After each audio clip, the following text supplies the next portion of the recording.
하나님이 우리를 이처럼 사랑하셔서 독생자 예수 그리스도를 우리에게 선물로 주시고 선물로 주시되 인간의 몸을 입으시고 낮고 낮은 천한 우리의 삶 속에 찾아오시고 우리의 치욕스러운 것, 우리의 부끄러운 것, 감히 내놓을 수 없는 것까지 다 내놓으셔서 피 쏟으시고 물까지 한 방울까지 다 쏟으신 주님, 저희를 이렇게 사랑한다고 말씀해 주시니 감사합니다. 주님, 오늘도 우리에 찾아오셔서 두드리고 문을 열어달라고 말씀하실 때 우리의 마음의 문이 열리게 하여 주옵소서. 주님의 못자국 난 손, 이마의 상처, 우리를 사랑하시기 위해서 찔린 모든 삶의 모습들을 주님 이렇게 우리를 사랑하신다고 말씀해 주시니 감사합니다.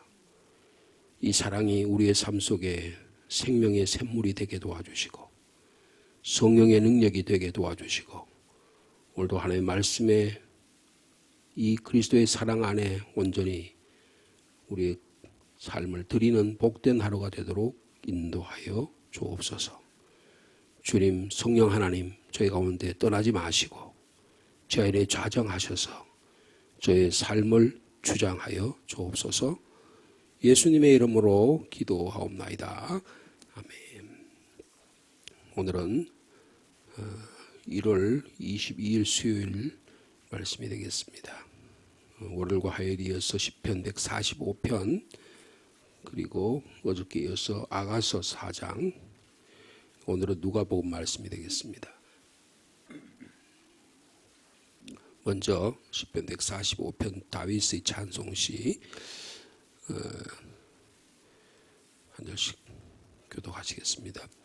왕이신 나의 하나님이여, 내가 주를 높이고 영원히 주의 이름을 송축하리이다.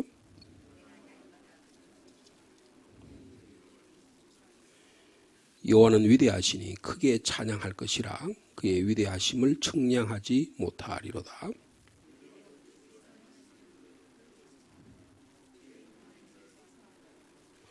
주의 존귀하고 영광스러운 위엄과 주의 기이한 일들을 나는 작은 소리로 읊조리리이다.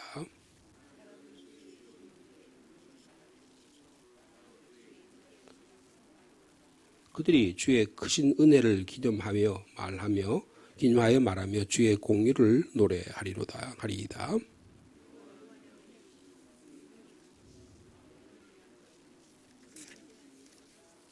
여호와께서는 모든 것을 선대하시며 그 지으신 모든 것에 긍휼을 베푸시는도다.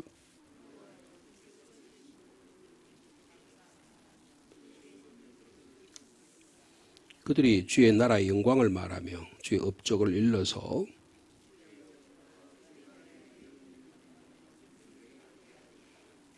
주의 나라는 영원한 나라이니 주의 통치는 대대에 이르리이다.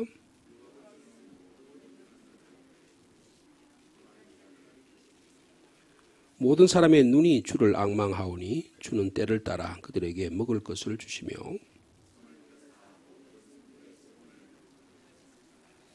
여호와께서는 그 모든 행위에 의로우시며 그 모든 일에 은혜로우시도다.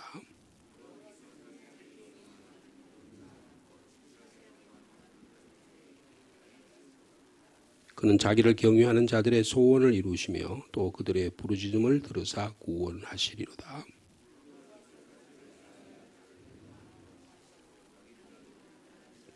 함께 읽겠습니다. 레위 여호와의 영예를 말하며 모든 육체가 그의 걸어가신 이름을 영원히 송축할지로다. 아멘. 그 다음에 아가 4장 9절 말씀부터 5장 1절까지 말씀이 되겠습니다. 구약성경 963면쯤 되겠습니다. 4장 9절 말씀 제가 먼저 읽습니다. 내 누이 내 신부야, 내가 내 마음을 빼앗았구나. 내 눈으로 한 번 보는 것과 내 목의 구슬한 꿰미로 내 마음을 빼앗았구나.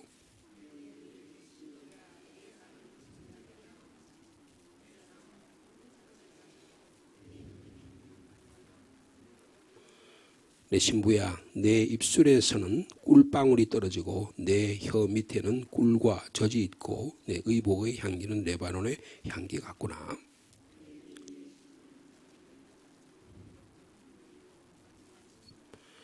내게서 나는 것은 석류나무와 각종 아름다운 과수와 고벨화와 나도 풀과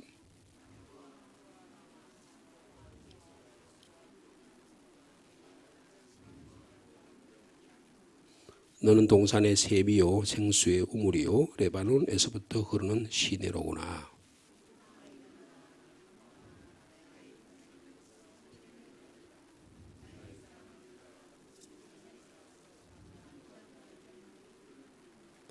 (5장 1절) 같이 읽습니다. 내 누이 네 신부야, 내가 내 동산에 들어와서 나의 모략과 향 재료를 거두고 나의 꿀송이와 꿀을 먹고 내 포도주와 내 우유를 마셨으니 나의 친구들아 먹으라. 나의 사랑하는 사람들아 많이 마시라. 마지막으로 누가복음의 말씀입니다. 누가복음 5장 33절에서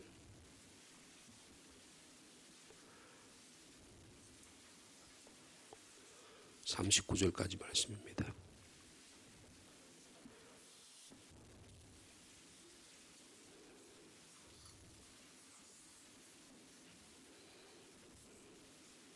(5장 33절) 5장 33절 제가 먼저 읽습니다. 그들이 예수께 말하되 요한의 제자는 자주 금식하며 기도하고 바리새인의 제자들도 또한 그리하되 당신의 제자들은 먹고 마시나이다.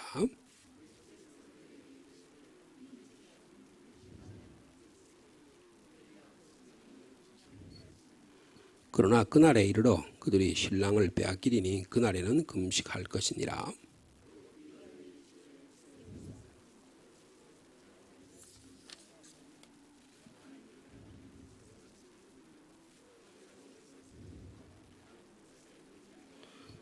새 포도주를 낡은 가죽 부대에 넣는 자가 없나니 만일 그렇게 하면 새 포도주가 부대를 터뜨려 포도주가 쏟아지고 부대도 못 쓰게 되리라. 39절 같이 읽을까요? 묵은 포도주를 마시고 새 것을 원하는 자가 없나니 이는 묵은 것이 좋다 함이니라. 아멘. 지금 오늘 우리가 아가서 말씀 어저께 4장 읽었는데 그 마지막 5장 1절까지 저희들이 어저께 이어서 연결해서 말씀을 읽었고요. 오늘은 누가복음의 말씀을 읽었습니다. 이 누가복음의 말씀은 예수님의 제자들이 먹고 마시는, 그렇죠? 33절에 바리새인 제자들도 요한의 제자들도 세례 요한의 제자들도 금식하고 기도하는데 왜 당신의 제자들은 먹고 마시느냐 그렇게 이야기합니다. 그래서 반금욕적인 생활에 대해서 지금 바리새인들과 그리고 심지어는 요한의 제자들까지 공격을 하는 모습을 볼 수 있습니다.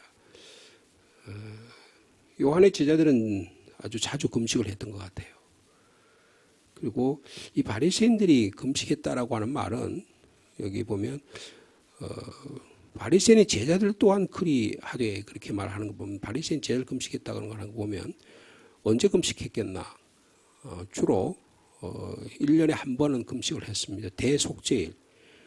이스라엘의 달력으로 7월 10일 날 레위기에 보면 금식하게 되어 있어요. 그래서 이스라엘 백성들이 전 민족이 하나님 앞에 구원을 자기의 죄악을 위해서 금식하는 그런 절기가 대속죄일입니다. 아마 그때는 금식했을 거라고 생각합니다. 그리고 또한 이스라엘 민족이 언제 금식했냐 하면 이 사람들은 구약에 여기 오늘 보면 묵은 포도주란 말이 있죠. 그리고 옛 낡은 가죽 부대라고 했는데 이 낡은 가죽 부대나 그리고 이 묵은 포도주는 구약 시대를 가리키는 겁니다. 예수님께서 이 옛 질서, 옛 언약, 그러니까 옛 질서의 언약이라 말하면 시내산 언약을 말하는 거예요. 구약의 모세를 통해서 주시는 언약을 말하는데 이 바리새인들은 모세가 시내산에 올라간 날이 목요일이라고 생각해요. 그래서 목요일 날 금식을 합니다. 그리고 내려온 날이 화요일이기 때문에 목요일과 화요일에 금식을 보통 했어요. 자기들은 그렇게 금식한다는 거죠. 근데 초대교회는 언제 금식했을까요? 여러분, 초대교회는 예수님께서 순환을 받으시기 위해서 수요일날 금식을 했습니다. 수요일날 금식을 하고 예수님이 금요일날 돌아가시기 때문에 금요일날 금식하는 유대인과는 좀 다르게 금식을 했다는 것을 초대교회 역사를 보면 알 수가 있습니다. 그런데 이렇게 요한의 제자들도 그리고 바리새인 제자들도 금식하고 이렇게 하는데 당신들은 왜 이렇게 금식하지 않고 먹고 마시고 하느냐? 죄인들의 친구고 취하고 춤추고 이렇게 살아가느냐? 그렇게 공격을 하는 모습을 볼 수가 있습니다. 근데 주님께서 뭐라 그래요? 내가 지금 신랑인 내가 지금 이 잔치의 자리에 있는데 어떻게 신랑의 친구들이 금식할 수 있느냐? 그렇게 말씀하고 있습니다. 새로운 질서가 왔다는 거예요. 새로운 세상이 왔다는 것입니다. 그것을 가죽 부대에 비유해서 말씀하잖아요. 비유하여 이르시되 새 옷에서 한 조각을 찍어 낡은 옷에 붙이실 수가 없다.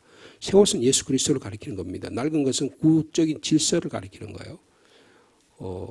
우리가 갈라디아서 말씀을 공부하는데 옛 언약을 말하는 거예요. 모세 시대의 율법을 가리키는 거죠. 율법 시대에 속해 있느냐 아니면 복음의 시대에 사느냐가 전혀 다른 세계라는 것을 주님이 말씀하고 있습니다.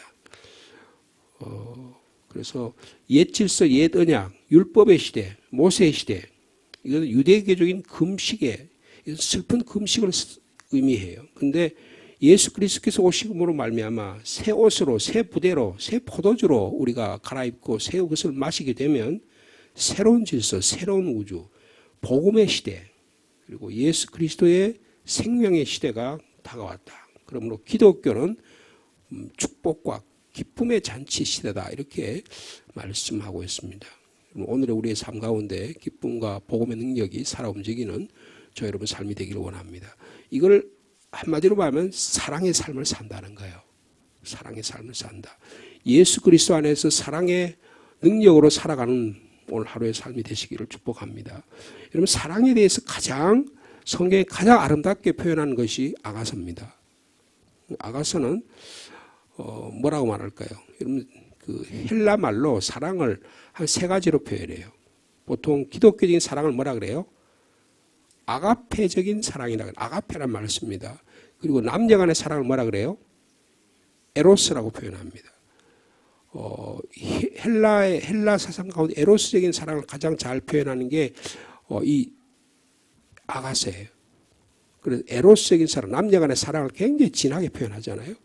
그리고 이 에로스는 친구 간의 사랑을 표현하는데 예를 들면 친구 간의 사랑을 가장 많이 사랑하는 이야기하는 선생님 플라톤이라는 사람입니다.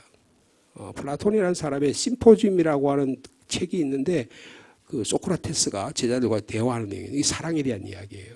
근데 거기 보면 친구 간의 사랑, 여러 가지 사랑에 대해서 이야기해요. 이때 에로스란 말을 씁니다. 그러니까 그 다음에 친구 간의 사랑도 있잖아요. 그죠? 그런 여러 가지 사랑 가운데인데 하나님의 사랑을 보통 아가페라고 신약시대는 예수 그리스도의 사랑을 아가페라고 표현하잖아요. 근데 여기는 어떤 사랑이에요? 에로스적인 사랑을 그대로 사용하고 있음을 볼 수 있어요. 야, 그럼 이거 조금 너무 문란한 거 아니야? 왜 하나님의 사랑을 에로스적인 사랑으로 표현하는 거야? 그렇게 말할 수 있어요. 근데도 불구하고 이 아가서는 에로스적인 사랑을 굉장히 강조해서 말씀한다는 것을 볼 수가 있습니다. 우리가 어저께 읽은 1절에서 7절, 8절까지 말씀하면 사랑하는 사람이 두 남녀가요 서로 마주보고 있어요. 마주보면서 신랑이 남자가 여성의 아름다운 모습을 막 이렇게 리얼하게 표현을 해요. 머리부터 발끝까지를 다 이렇게 사랑의 모습을 표현합니다. 근데 오늘 본문에 보면 4장 이 9절부터 보면 어떻게 됐다고? 이거는 서로 마주보는 게 아니고 서로 부둥켜 안고 있는 모습이에요. 직접적으로 사랑을 나누는 모습이 아주 리얼하게 표현되어 있다. 그렇게 볼 수가 있습니다. 그래서 특별히 거기 보면 여러분 12절에 보면 이 신랑이 신부를 향해서 뭐라고 해요? 12절 말씀 한번 같이 읽어볼까요? 시작. 내 누이 내 신부는 잠근 동산이요 덮은 우물이요 봉한 샘이다. 그렇게 했고 15절이면 너는 동산의 샘이요 생수의 우물이요 레바논에서부터 흐르는 시내다. 그렇게 말씀하고 있습니다. 여러분 동산이라는 것은 여성을 몸을 말하는 거예요. 그러니까 에로스의 사랑을 말하는 거죠. 그러니까 여기서 아마 입맞춤이 있었던 것 같아요. 그래서 입맞춤이 있으면서 여성으로부터 남자가 느끼는 사랑의 감정을 그대로 표현하는 거예요. 샘물이 솟아난다 이렇게 표현하는 거예요. 근데 이 동산이라고 하는 것은 여러분 하나님께서 주신 복으로 가득한, 그래서 이 아갓을 해석하는 많은 학자들에 따르면 이 동산이 뭐냐, 하나님께서 주신 복으로 가득한 약속의 땅을 이야기하는 거다. 이스라엘의 남편이 되는 하나님이 야훼 하나님을 맞아들이는 성전을 가리키는 거다. 여러분 성전에서부터 물이 흘러나오잖아요. 그죠? 그래서 동으로부터 물이 흘러나와서 에스겔서에 물이 흘러나와서 온 세상을 적시는, 그래서 발목으로부터 무릎을 해서 온몸까지 적시는 그런 동산의 샘물이 바로 우리 자신이다. 그거예요. 우리 자신이다. 그러니까 이스라엘과 하나님의 사랑을 표현하는데 신부인 교회를 가리키는 겁니다. 동산과 샘물은 여기서는 여성으로 표현되어 있지만 신부인 교회를 가리키는 거예요. 그래서 하나님과 연합하여 한 몸을 이루는 것을 교회라고 그래요. 그러니까 여기 지금 아가스에 보면 이 신랑이 말이에요. 내 누이, 내 신부라고 말하면서 한 몸이 됩니다. 그 모습을 가리키는 거예요. 한 몸이 되는데 온전한 사랑을 이루는 거예요. 한 몸이 되고 친밀. 그러니까 무슨 말이에요? 하나님과 나의 관계는 친밀한 관계라는 거예요. 여러분 성령님께서 우리 가운데 임하시면 우리는 친밀한 관계를 누리게 되는 것입니다. 사랑하는 사람이 있는데 멀구름하게 쳐다보면 무슨 사랑이 되겠어요? 여러분 저 사람하고 내 사이에 사랑의 감정이 살아나지 않으면 어떻게 돼요? 살아있으나 죽은 것과 같은 거예요. 여러분 하나님과 우리의 사랑은 세월이 갈수록, 신앙이 세월이 더 지날수록 더 깊어지고 더 친밀해진 하나님의 사랑으로 임하기를 원합니다. 그래서 우리는 하나님의 선택받은 자다. 뭐라고? 나의 신부다. 나의 누이라고 말씀하고 있습니다. 우리는 부름받은 존재다. 우리는 선택받은 존재. 옛날에 왕이 말이에요. 신부를, 그 왕비를 선택할 때 그걸 뭐라 그래요?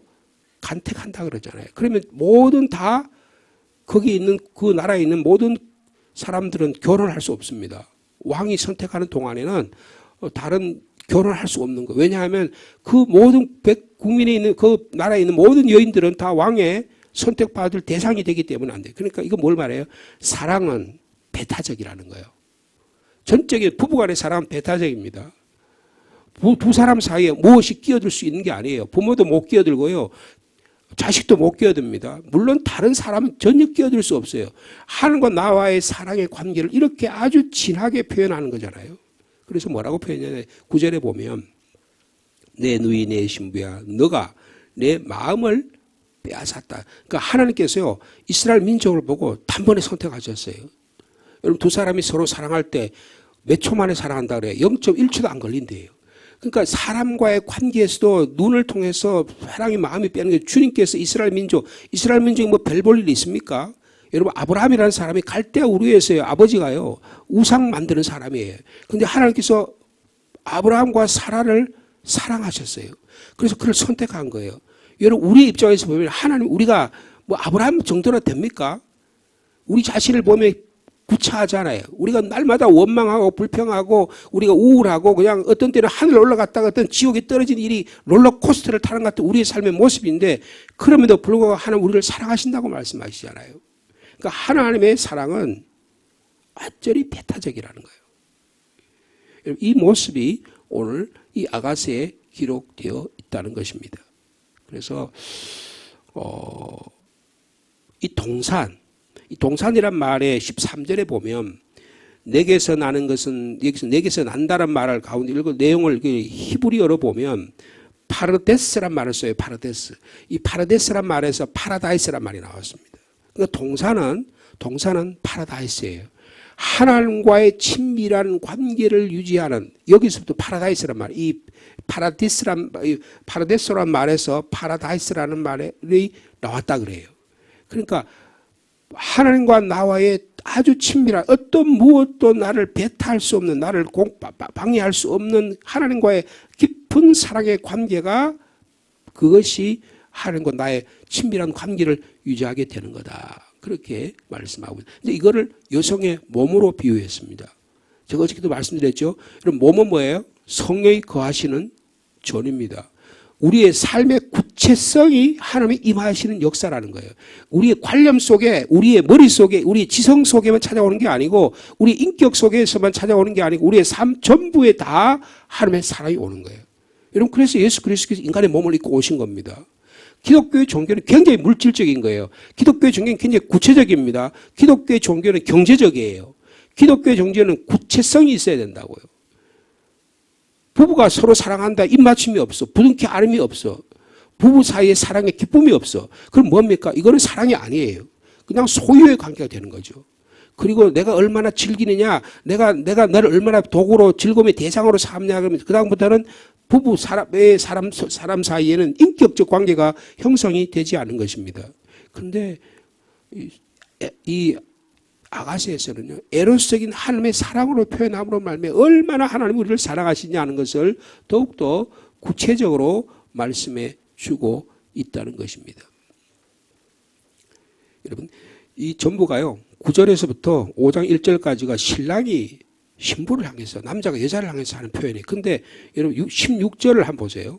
16절은 우리말로 잘 표현되어 있지 않지만, 예를 들면 좀 이렇게 세번역 성경이라든지 공동번역 성경이라든지 이런 성경을 보면 이게 좀 구분이 되어 있어요. 요 16절은 여성이, 신부가 신랑에게 하는 말입니다. 이게 구별되어 있어요. 자, 뭐라고 신부가 신랑에게 말하는 거 한번 보세요. 16절 같이 읽어볼 거예요. 시작. 북풍아 일어나라. 남풍아 오라. 나의 동산에 불어서 향기를 날리라. 나의 사랑하는 자가 그 동산에 들어가서 그 아름다운 열매 먹기를 원하노라. 그러니까 사랑하는 남자가요, 자기에 와서, 침실에 와서 자기를 사랑한다고 이야기해요. 그런데 그렇게 말할 때 신부가 말하는 겁니다. 바람이 불어서 그 향기를 온 세상에 널리 퍼지라는 거예요. 여러분, 하나님의 사랑이 우리가 왔을 때 우리의 하나님을 향한 우리의 하나님의 사랑이, 성령의 능력이, 향기가 널리 퍼져나가는 저와 여러분의 삶 되시기를 축복합니다. 교회는 하나님의 사랑이 거하는 거예요. 하나님의 사랑이 넘쳐나는 곳입니다. 성령의 능력이 우리의 삶을 주도하는 곳이 교회라는 것을 말씀하고 있습니다. 자, 그럴 때 우리의 삶 속에 어떤 일이 있느냐. 5장 1절이에요. 5장 1절의 말씀, 이게 오늘 아가스의 결론의 말씀인데 같이 읽어볼까요? 시작. 내 누이 내 신부야, 내가 내 동산에 들어와서 나의 모략과 향료를 거두고 나의 꿀송이와 꿀을 먹고 내 포도주와 내 우유를 마셨으니 나의 친구들아 먹으라. 나의 사랑하는 사람들아 많이 마시라.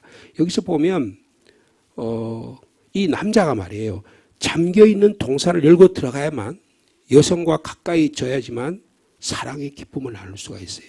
근데 여자는 어때요? 남자를 받아들여요. 신랑 되신 주님을 교회가 받아들여야만, 빗장을 문을 열어야만 비로소 사랑의 관계가 이루어질 수 있습니다. 근데 이걸 뭘로 표현해? 먹고 마시는 걸로 표현하는 거예요. 여러분, 하나님과의 사랑은 먹고 마시는 것입니다. 그냥 머릿속에 관념적으로 생각하는 게 아니라는 거예요. 하나님과 사랑은 굉장히 구체적이라는 거예요. 그것을 요한계시록 3장 20절에 주님께서 이렇게 말씀하셨습니다. 볼지어다 내가 문 밖에 서서 두드리노니 누구든지 내 음성을 듣고 문을 열면 내가 그에게 들어가 그와 더불어 먹고 나도 그와 더불어 먹으리라 그랬어요. 여러분, 사랑의 관계는요, 신랑 대신 주님과 신부된 교회와의 관계는 먹고 마시는 관계입니다. 구체성이 있어야 된다네요. 마치 우리 교회가 그렇잖아요. 주일날 교회 모이면 하나님의 말씀 들은 다음에 식당에 가서 먹고 마시잖아요. 교제하는 거예요. 여러분, 성령의 호흡이 함께 일어나는 거예요. 부부가 서로 깊이 있게 사랑의 인격적인 관계를, 사랑의 관계를 나누는 것처럼 신랑 대신 주님께서 우리의 마음의 문을 두드리실 때 그 음성을 듣고 문을 여는 것이 무엇보다도 중요하다는 것이죠. 그러한 자만이 주님과 더불어 아름다운 신비로운 사랑의 교제 속으로 친밀한 사랑의 관계로 들어가게 됨을 말씀해 주고 있습니다. 여러분, 몸인 우리가 주님을 마음껏 받아들이는 오늘 하루의 삶이 되시기를 축복합니다. 우리의 성도 간의 사랑의 관계가 회복되고 친밀한 사랑의 관계로 회복되기를 원합니다. 그러면요, 하나님의 교회가 향기가 나는 거예요. 향기가 나야 나누어 줄 수 있는 것입니다. 지난 주일날 저희들이 오후 예배 때에 이웃 상주교회 가서 괴산에서 오신 목사님 이야기 좀 들었잖아요. 근데 그분의 이야기 가운데 저에게 좀 인상이 남는 것은 뭐 특별하게 무슨 비법을 이야기하는 게 아니잖아요. 삶 속에서 우리의 삶이 드러나야, 삶에서 전도가 일어나야 된다는 거예요. 그 말씀을 하고 있습니다. 교회의 본질을 교회의 본질이 회복되어야 그다음에 전도며 선교며 이런 일이 회복되는 거예요. 우리 안에 분열이 일어나고 우리 안에 시기가 일어나고 우리 안에 끊임없이 분쟁과 마음의 분요가 일어나는데 어떻게 살아야 되겠냐고요. 어떻게 하나님의 향기가 퍼져나가게 됐냐고 말씀하고 있습니다. 여러분, 성경에 보면 아담과 하와를 만들었을 때 주님께서 남자가 부모를 떠나 아내와 연합하여 한 몸을 이룰지니 그랬어요. 여러분, 사랑의 관계는요, 부모를 떠나서 새로운 관계를 이루는 것입니다. 옛 사람을 벗어버리고 새 사람의 관계를 이루는 거예요. 옛날에 지금 구약 시대의 율법, 낡은 옷, 묵은 포도주, 낡은 가죽 부대를 버리고 새 옷으로 갈아입어야 되는 거예요. 새 포도주를 마셔야 되는 거예요. 아직까지도 옛 율법에 사로잡혀가지고 옛날에 관습에 사로잡혀서 성령의 능력 안에 온전히 거하지 못하면 아무 소용이 없는 거예요. 여러분, 오늘 이 주시는 하나님의 말씀 가운데서 우리의 삶이 기쁨으로 감사로 넘치는 복된 하루의 삶이 되시기를 축복합니다. 주님 감사합니다. 하나님과 우리의 사랑을 남녀의 부부의 깊은 사랑으로 표현해 주셔서 우리에게 찾아오시고 우리의 마음의 문을 두드리셔서 우리의 마음의 문이 열리고 주님과 더불어 먹고 마시는 아름다운 사랑의 교제를 허락해 주시니 감사합니다. 주님, 이 하나님의 사랑이 모든 삶의 영역에 펼쳐지게 하여 주옵소서. 우리를 너는 잠겨있는 동산이요 덮은 우물이요 봉한 샘이라고 말씀하시면서 우리가 문이 열 때 주님께서 우리 안에 들어오셔서 우리를 사랑해 주시는 이 하나님의 사랑이 구체적으로 드러나게 하여 주옵소서. 예수 그리스도께서 이 땅에 오셔서 십자가 지시고 우리를 사랑하시되 나사렛 모든 동네, 갈릴리 모든 동네를 다니시면서 사람을 치유하고 회복하고 병든 자, 가난한 자, 고난당하는 자, 앞 못 보는 자, 죽은 자를 일으키셨던 하나님의 그 사랑, 우리 교회도 그 사랑의 역사가 일어나게 하여 주옵소서. 우리의 몸이 주님을 향하여 온전히 열려서 하나님의 예수 그리스도의 십자가의 은혜와 사랑에 깊이 우리의 삶을 주장하게 하여 주시옵소서. 우리의 마음의 문이 닫힌 자가 있습니까? 이 시간 성령께서 열어주시기를 원합니다.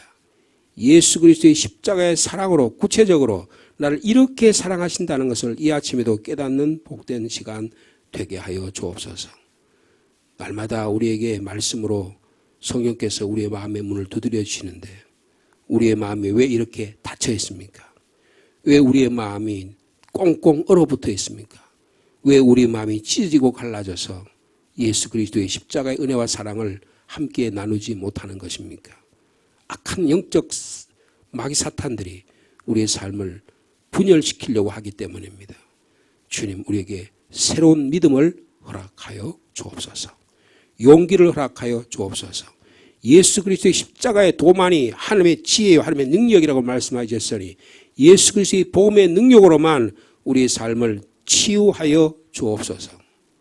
하나님 아버지, 우리가 육체적인 질병으로부터 해방되기를 원하고 우리의 정신적 감정적인 상처를 치유하기를 원하는데 우리의 소원보다는 주님이 더 우리를 치유하기를 원하실 것입니다. 주님의 십자가의 은혜로 온전히 치유되게 하여 주옵소서. 고쳐지게 하여 주시옵소서. 또 덧나고 덧나서 또 그 상처가 또 덧나고 덧나서 도저히 회복할 수 없는 그럼에도 불구하고 주님은 끝까지 우리를 사랑하셔서 우리를 회복시켜 주시고 치료해 주실 줄로 믿습니다.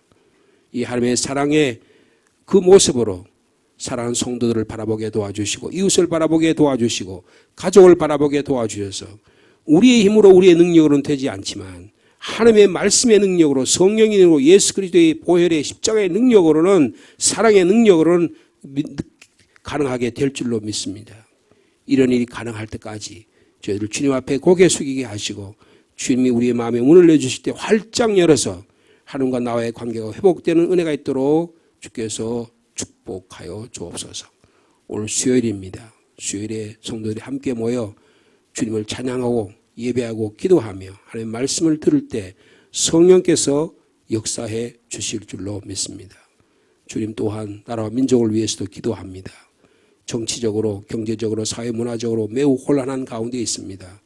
주님의 도움이 필요합니다.